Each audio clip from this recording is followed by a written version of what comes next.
Secretary of State Mike Pompeo is with me now. And, sir, good afternoon to you, and thank you for your time and being here today. Thank you, Bill. Thanks for having me on the show this afternoon. You just launched a commission on unalienable rights here in Philadelphia today. Why is this commission necessary? Well, you were just talking about China.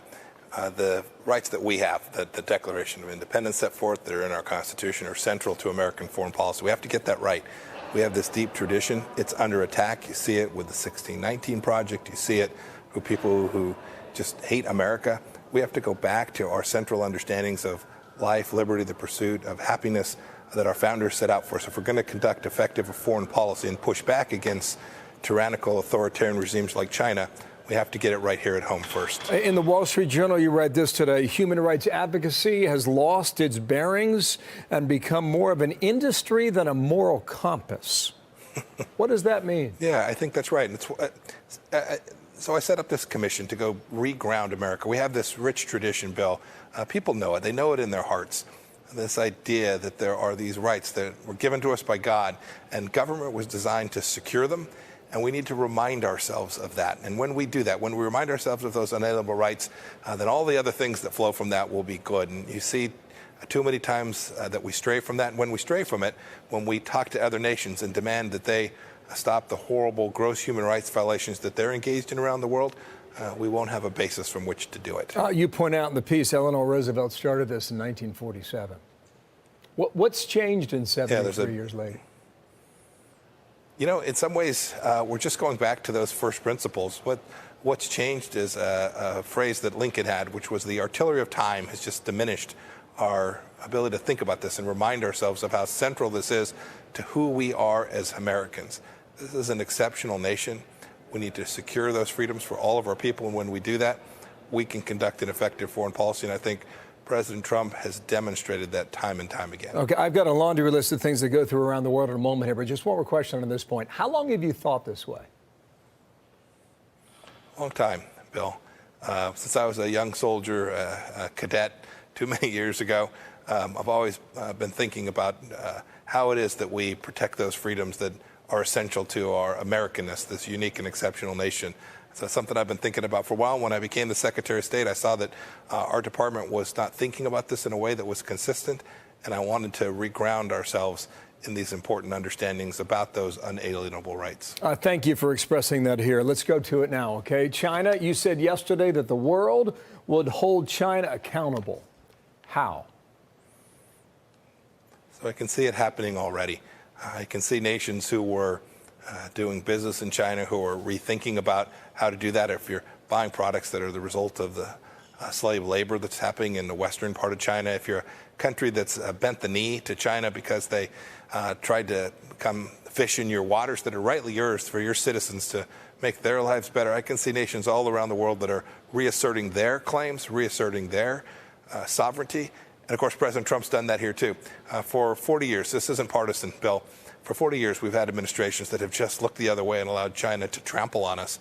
And President Trump said no more. We're going to have fair, reciprocal trade relationships. We're going to demand that the Chinese Communist Party treat Americans the same way that we treat people who go there. This is a simple understanding, and President Trump is going to demand that it happens. And of course, now too, we've seen a virus that started in Wuhan, China, cost the globe hundreds of thousands of people and trillions of dollars. And I believe the world is going to unite to hold the Chinese Communist Party accountable for having covered this up when they could have prevented so much of this tragedy. Name a few countries who have already lined up. So the Europeans are getting in a better place today. You saw the United Kingdom announce yesterday they're not going to allow Chinese technology in their system. The Australians, the Japanese applauded the decision that we made about the South China Sea. Countries not only in Southeast Asia, but in Asia more broadly, and Europe have come to understand the threat that the Chinese Communist Party presents. The United States slept on this for too long. I think they all did too. And I think they're coming to a joint conclusion that it's time for the world to make sure that we get this right. For democracies and freedom-loving people around the world, it is an imperative that we push back against the challenge that the Chinese Communist Party presents to us all. There is a report out that there could be a ban U.S. travel for Chinese Party members and their family. Will you confirm that? Bill, we're working our way through under the president's guidance about how to think about pushing back against the Chinese Communist Party. You see it in trade. You see it in other economic activity. So you is see a it travel, in diplomatic engagements. is a travel ban possible then? We're looking at the right way to think about this. We want to make sure we do it in a way that reflects America's tradition, and there are lots of ideas that are under review by the president and by our team. And this is one of them. You know, Bill, I don't comment on things we're working on inside. I know others do. I prefer to let the team work, and when we're prepared to present it to the president, we will, and we'll let him make the ultimate decision. One more question on China. We had a scientist on here the other day on this program from Hong Kong. She said she defected, said she fears for her life. She claims that human-to-human transmission occurred 3 weeks before the Chinese have copped to it. Is she right on that point? I didn't see her remarks, but it is the case that the Chinese Communist Party was aware of human-human transmission before they shared this with the world, and that the World Health Organization itself was co-opted into this same effort to deny the world the knowledge it needed to respond to this threat from the virus that emanated from Wuhan, China. You mentioned the UK a moment ago with regard to China. With regard to Russia, London is taking action against Russia. They believe the intelligence services out of Moscow have conducted vaccine cyber attacks. There's some suggesting they've done the same against us here in the U.S. Has Moscow harmed our ability or intersected our ability to develop an effective vaccine? No, I think our institutions are quite capable of continuing down the road, moving on this project. I do worry. I don't want to talk about that particular subject, but I commented weeks ago about Chinese activity to do the same, to steal the intellectual property of the United States from the companies that are investing enormous resources in trying to find a vaccine to save hundreds of thousands, indeed millions of lives. I regret that other countries are, instead of working on the project and using their best minds and talents to solve this problem, are trying to steal it from Western democracies who are making real progress on these very vaccines. Just to be clear, has these Russian intelligence services, have they been successful at all, sir? I don't want to comment on the intelligence bill.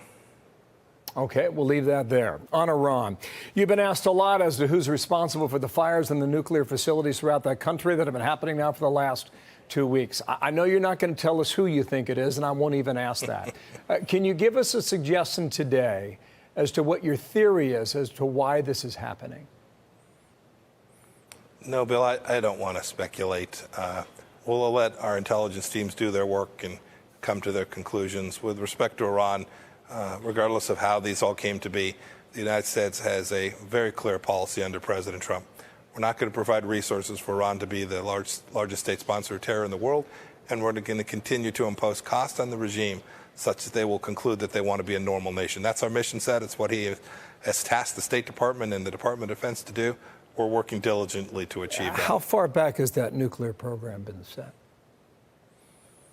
So the Iranian nuclear program, indeed their weapons program, goes back to many, many years. Their weapons program extended through at least 2003. And their nuclear program, of course, enriching uranium, continues to this day. Okay.